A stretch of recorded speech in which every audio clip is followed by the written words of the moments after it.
dia, boa tarde, boa noite, meus irmãos. Aqui é Alisson Tonassi, voltando mais uma vez aqui na questão, no livro 2, no capítulo 4, a gente falou da reencarnação, da justiça da reencarnação. Estamos ainda na encarnação nos diferentes mundos habitados, né? Então eu falei da pergunta 172 a 179 e agora a gente vai continuar na 180. Pergunta 180. Ao passar deste mundo para outro, o espírito conserva a inteligência que tinha aqui? Sem dúvida, pois a inteligência nunca se perde. Mas ele pode não dispor dos mesmos meios para manifestá-la. Isso depende da sua superioridade ou do estado do corpo que adquirir. Então é muito importante que a gente tenha que entender o seguinte: o espírito, ele não retrograda, como eu falei no outro vídeo.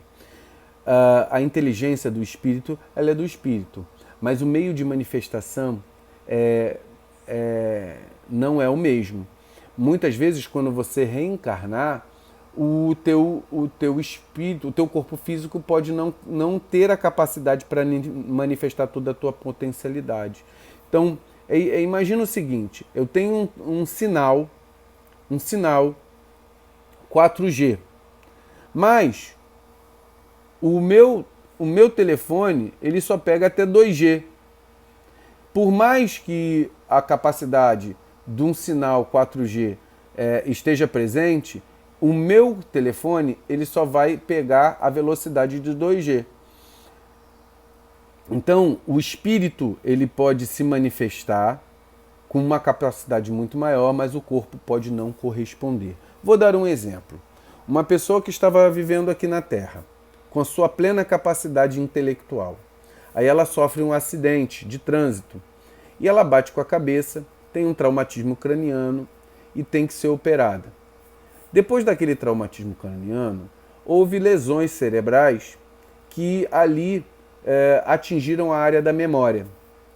Então ela que tinha sua memória plena, depois daquele acidente, pode não ter a capacidade de identificar as pessoas que eram queridas a ela.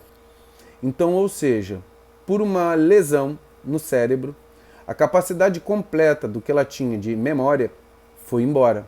Mas o espírito perdeu a memória daquilo? Não, o espírito mantém aquela recordação. O problema é que o cérebro, que é o órgão material que poderia transcrever essa área, ele perdeu essa capacidade. Então é isso que eles estão querendo dizer. Vamos lá para a pergunta 181. Os seres que habitam os diferentes mundos têm corpos semelhantes ao nosso? Sem dúvida que têm corpos, porque é necessário que o espírito se revista de matéria para agir sobre ela. Mas esse envoltório é mais ou menos material, segundo o grau de pureza a que chegaram os espíritos. E é isso que determina as diferenças entre os mundos que temos de percorrer. Porque há muitas moradas na casa do nosso Pai e muitos graus, portanto, alguns o sabem e têm consciência disso aqui na Terra, mas outros nada sabem. Então ele está querendo dizer o seguinte, meus irmãos: olha, existem muitas moradas na casa de meu Pai. Quando ele está falando isso, existem muitos planetas com possibilidades habitáveis. Mas essas possibilidades de habitação do espírito ali, há um espírito material, um corpo material para aquele mundo? Sim, mas talvez não nos moldes daqui da Terra. Vamos supor, vamos pensar naquele filme Avatar. Existiam espíritos, seres que habitavam aquele mundo, certo? Mas eles não respiravam oxigênio, era uma outra substância, pela capacidade que aquele mundo pode dar para aquela matéria que habita naquele mundo. Então, por exemplo, quando o homem chegou ali, eles criaram corpos e a mente tomava conta daqueles corpos ali. Então vamos pensar assim, é o espírito. Então você é te dado um corpo e o teu espírito se acopla naquele corpo ali. E aí aquele corpo vai te dar a capacidade para viver naquele mundo, mesmo você sendo um espírito advindo da Terra. A partir dali você não passa a ser mais um espírito da Terra, você passa a ser o espírito daquele mundo, tá? Os seres habitam em diferente mundo, tem corpos... não, já li, é 181, agora 182. Podemos conhecer exatamente o estado físico e moral dos diferentes mundos? Aí a espiritualidade vai responder. Nós, espíritos, não podemos responder senão na medida do vosso grau de evolução. Quer dizer que não devemos revelar estas coisas a todos, porque nem todos estão em condições de compreendê-las e elas os perturbariam. Veja bem, em 1856, a espiritualidade não podia, o que ela podia revelar existem outros mundos que são habitados por espíritos? Sim. Como esses espíritos se manifestam nesses mundos e dependendo do grau que ali estão. A espiritualidade falou, não vamos dizer isso para vocês, porque isso ficaria naquela época. Hoje a gente vê filmes de ficção científica que fica muito mais claro para a gente entender. Eu não acabei de dar o exemplo do Avatar. Talvez algumas formas espirituais que existam nesses mundos habitados sejam dignas de um filme de ficção científica. E não caberia naquela época a espiritualidade falar para Kardec sobre isso, porque atrapalharia mais o discurso, né? Pegaria-se nesse ponto para dizer que Kardec era louco, que essas indicações seriam coisas de loucura também. Vamos ver aqui o que a Kardec fala numa nota. Ó. À medida que os espíritos se purificam, o corpo que reveste aproxima-se igualmente da natureza espírita, ou seja, na natureza do espírito. A matéria se torna menos densa, ele já não se arrasta penosamente pelo solo, suas necessidades físicas são menos grosseiras. Os seres vivos não têm mais necessidade de se destruírem para se alimentar. O espírito é mais livre e tem para as coisas distanciadas percepções que desconhecemos. Vê pelos olhos do corpo aquilo que só vemos pelo pensamento. Ou seja, por exemplo, a questão aí do avatar que eu falei, né? Então os espíritos eles vão evoluindo, as suas necessidades se modificam, né? Por exemplo, ele está falando assim, não precisar matar uns aos outros, como ele está falando aqui os animais, ter uma alimentação animal. Aí ele vai dando um exemplozinho. A purificação dos espíritos reflete-se na perfeição moral dos seres em que estão encarnados. As paixões animais se enfraquecem. O egoísmo dá lugar ao sentimento fraternal. É assim que nos mundos superiores ao nosso, as guerras são desconhecidas, os ódios e as discórdias não têm motivo, porque ninguém pensa em prejudicar o seu semelhante. A intuição do futuro, a semelhança que lhes dá uma consciência isenta de remorso, fazem que a morte não lhes cause nenhuma apreensão. Eles a recebem sem medo e como uma simples transformação. Ou seja, os mundos superiores, com espíritos superiores, não tem briga, não tem guerras, não tem vaidade, não tem orgulho. São espíritos superiores que estão ali. Então, quando eles morrem, eles simplesmente sabem que eles se transportam de um lugar para o outro. Não é uma questão de fé, é uma questão de consciência. Eles já sabem que isso ocorre. Então eles não pegam isso como um momento penoso. Morreu um ente querido e agora eles não vão estar aqui. Porque não vai estar aqui do meu lado. Por quê? Porque isso é apreço pessoal, é ego. A gente quer que a pessoa continue ao nosso lado. Nesses mundos superiores não há isso. Foi esse exemplo que ele deu. A duração da vida nos diferentes mundos parece proporcional ao seu grau de superioridade física e moral. Isso é perfeitamente racional. Quanto menos material é o corpo, está menos sujeito às vicissitudes que o desorganizam, ou seja, quanto mais evoluído, menos sujeito às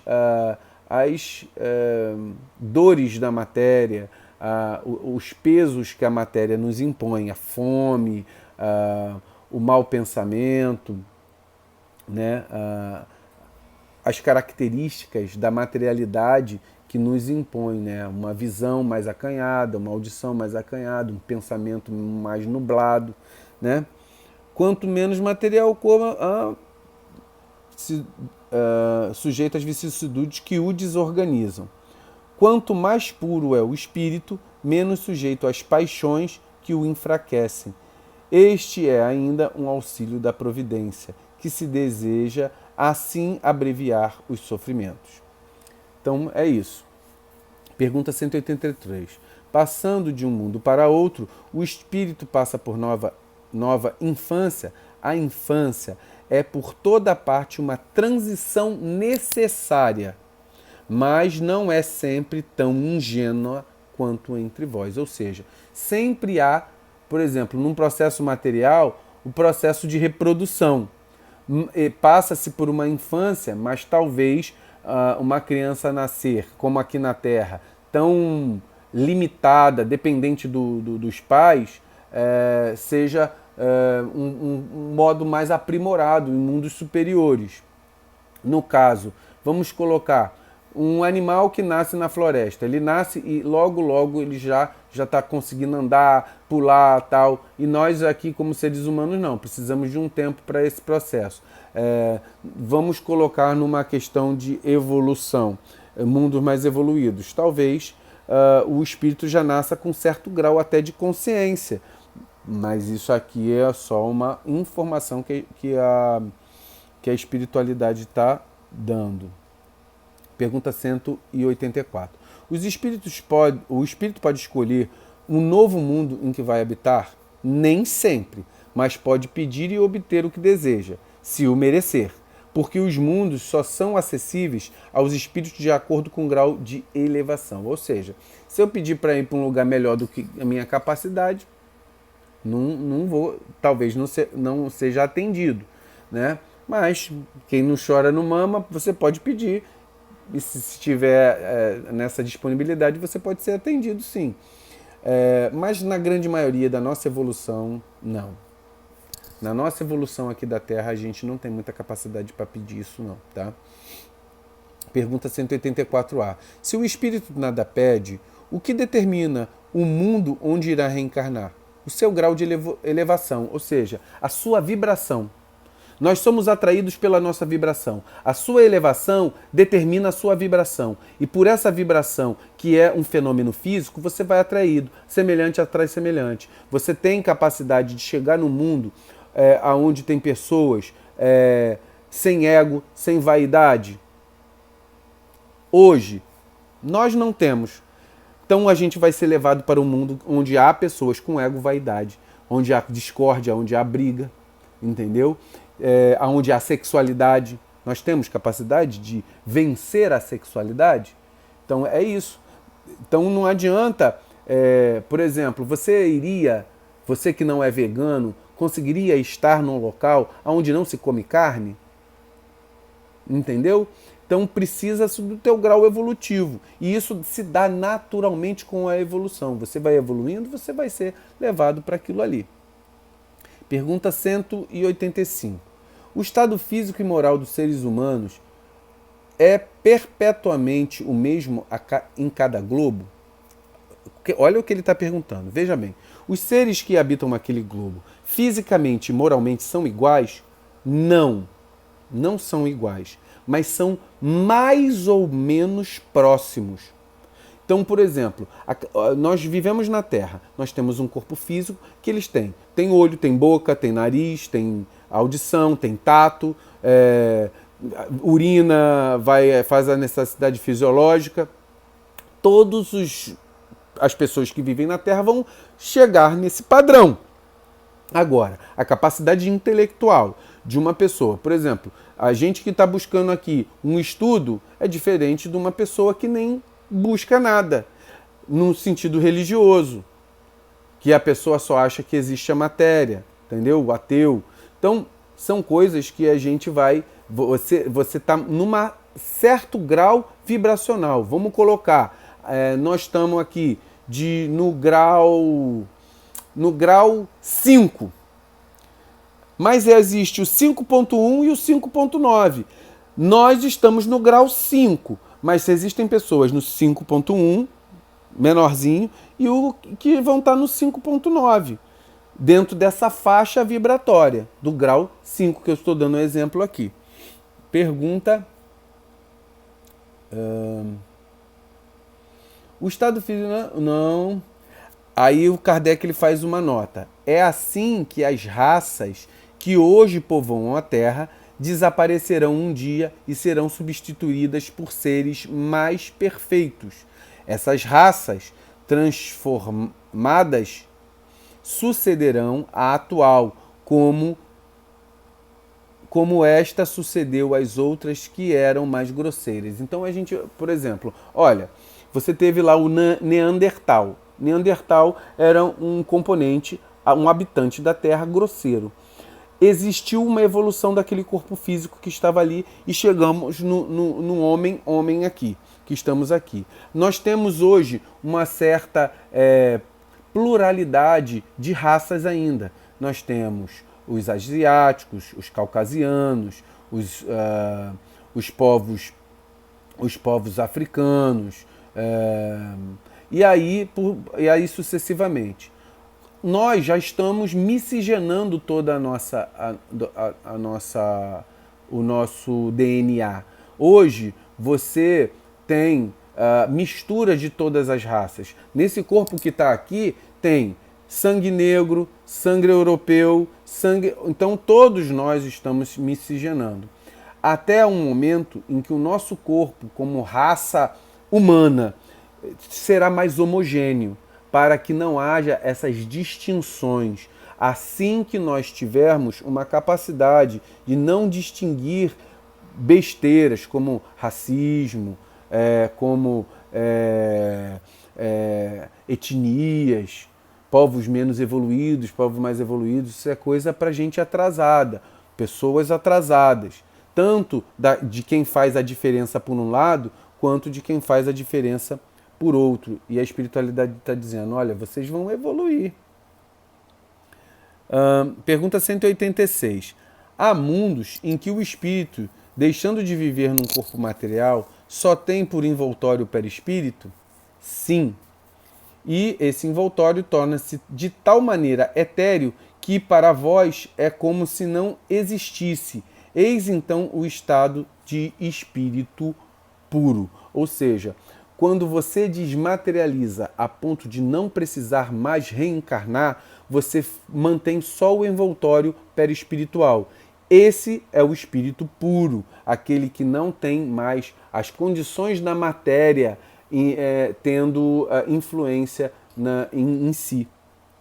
Pergunta 186A. Parece resultar daí que não existe uma demarcação precisa entre o estado das últimas encarnações e do espírito puro. Essa demarcação não existe. A diferença dilui pouco a pouco e se torna insensível, como a noite se dilui ante as primeiras claridades do dia. Ou seja, isso é um processo de transição tão gradativo que você não consegue perceber e entender quando o espírito chegou ao espírito puro. Simplesmente é aquele negócio, né? Você está engordando e está emagrecendo. Simplesmente chega um momento que a roupa não dá. Aí você fala assim, caraca, engordei. Ou tá emagrecendo, você não está vendo que está emagrecendo. Aí simplesmente a roupa cai. Então é um processo bem lento, gradativo, você só consegue identificar depois que já chegou lá. Pergunta 187. A substância do perispírito é a mesma em todos os globos? Não. É mais eterizada em uns do que outros. Ela é mais fluida, menos materializada em uns do que em outros. Cadê? Ao passar de um para o outro mundo, o espírito se reveste da matéria própria de cada um, com mais rapidez do que um relâmpago. Ou seja, o meu perispírito daqui da Terra, quando o espírito sai para um outro orbe, um outro mundo, o espírito pega a matéria que existe naquele mundo para transformá-la no seu perispírito. Então, o teu perispírito vai ser revestido da matéria do mundo que você vai estar a partir daquele ponto, tá? Então, o perispírito é feito da matéria de cada mundo, tá? Os espíritos puros habitam mundos especiais ou encontram-se no espaço universal sem estar ligados especialmente ao globo. Os espíritos puros habitam determinados mundos, mas não estão confinados a eles como os homens à terra. Eles podem, melhor que os outros, estar em toda parte. Aí Kardec faz uma nota grande pra caramba, mas eu vou ter que ler. De todos os globos que se constituem o nosso sistema planetário, segundo os espíritos, a Terra é daqueles cujos habitantes são menos adiantados física e moralmente. Marte lhe seria ainda inferior e Júpiter muito superior em todos os sentidos. O Sol não seria um mundo habitado por seres corpóreos, mas um lugar de encontros de espíritos superiores que de lá irradiam seu pensamento para os outros mundos, que dirigem por intermédio de espíritos menos elevados, com os quais se comunicam por meio do fluido universal. Como constituição física, o Sol seria um foco de eletricidade. Todos os sóis, ao que parece, estariam nas mesmas condições. O volume, aí ele está falando o seguinte, gente, vamos lá, você tem um sistema planetário, um sistema solar aqui. O Sol, que irradia para todos esses mundos desse nosso sistema solar, os espíritos puros estariam ali, iriam se reunir no Sol. E dali eles tomariam conta desse sistema planetário, desse sistema solar, através desses planetas todos. Mundos como Marte, a mundos como Júpiter, estariam lá de mundos mais inferiores ao da Terra a mundos mais superiores ao da Terra. E esses espíritos teriam como missão tomar conta disso tudo aqui. Aí vamos continuar. O volume e o afastamento do Sol não têm nenhuma relação necessária com o grau de desenvolvimento dos mundos, pois parece que Vênus está mais adiantada que a Terra e Saturno menos do que Júpiter. A questão aqui é só de evolução. Isso.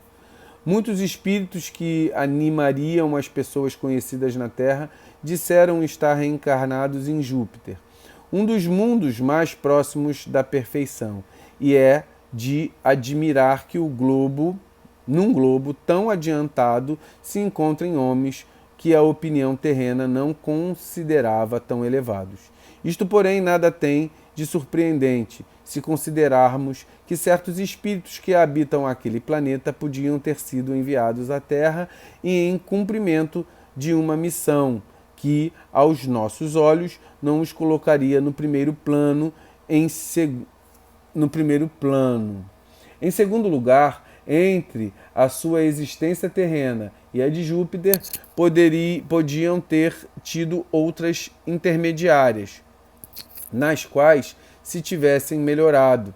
Um terceiro lugar, naquele mundo, como no nosso, há diferentes graus de desenvolvimento, e entre esses graus pode haver distâncias que separa entre nós e o selvagem do homem entre nós o selvagem do homem civilizado. Assim, do fato de habitar em Júpiter, não se segue que estejam no nível dos seres mais evoluídos, da mesma maneira que uma pessoa não está no nível de um sábio do Instituto, pela simples razão de morar em Paris. As condições de longevidade não são, por toda parte, a mesma da Terra, não sendo possível a comparação de idades. Uma pessoa falecida há alguns anos, quando evocada, disse haver encarnado 6 meses antes, no mundo cujo nome nos é desconhecido.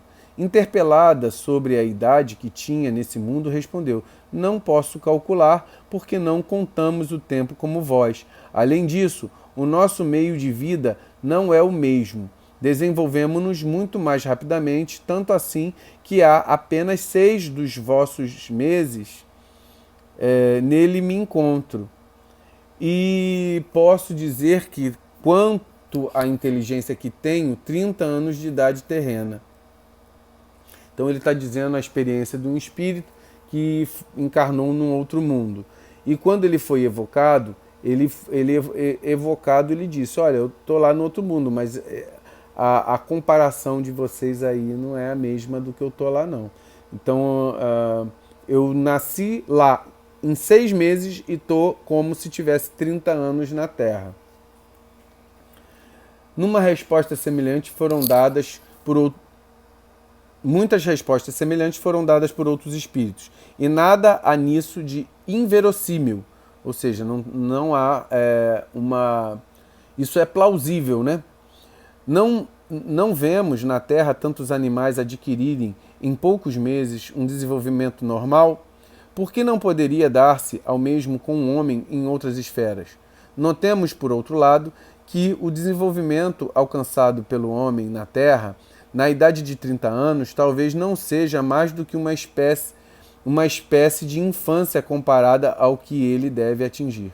É preciso ter uma visão bem curta para nós considerarmos os protótipos da criação, e seria rebaixar a divindade acreditar que, além de nós, ela nada mais poderia criar. Então ele está dizendo o seguinte, meus irmãos, olha, você achar que só na Terra existe a disponibilidade de criação divina, é você reduzir muito a potência divina. Deus criou um universo infinito. Por que numa galáxia de 200, 300, 400 bilhões de galáxias, tendo bilhões de estrelas em cada galáxia, não ter mundos próximos ao nosso? Então, realmente, e dentro desses mundos, ter diferentes formas de evolução. Então, o ser espiritual, ele é um ser que nasce simples e ignorante, tende à perfeição e à divinização, ou seja, a angelitude. Ele pode chegar muito próximo a Deus. Então, nesse processo de evolução, saindo do simples e ignorante até chegar à angelitude, existem muitos estágios intermediários a isso. Então, a gente só está num estágiozinho muito michuruca, né? Então, a gente tem que pensar nisso aí, meus irmãos. Vamos pensar nisso que foi falado, muito axé. Isso aí é um tabu para muitos umbandistas, né? Um umbandista, ele acha, muitas vezes, que a Terra é o limite do máximo. Kardec, a espiritualidade, já falava algo diferente, né? Então vamos pensar, existem muitas formas de visualizar os espíritos e cabe a nós pensar. Mas também não acho que essa comunicabilidade aí de OVNI e tal, eu acho que a gente tem que também pensar com muita clareza, com muito raciocínio em cima disso. Não sou muito adepto dessas questões de OVNI. Eu acho que os espíritos trocam de mundos, mas não fisicamente se encontram nesses mundos, porque existe uma barreira física que ultrapassa aí. Não ultrapassa o pensamento, não ultrapassa a barreira física o espírito, não tem barreira física, né? Então ele pode chegar a esse ponto, mas o físico consegue. o físico não consegue, né? Então é isso, meus irmãos. Fiquemos com muita axé, vamos raciocinar isso aí. Esse tema é um tema meio complicado dentro da nossa religiosidade. Axé, meus irmãos.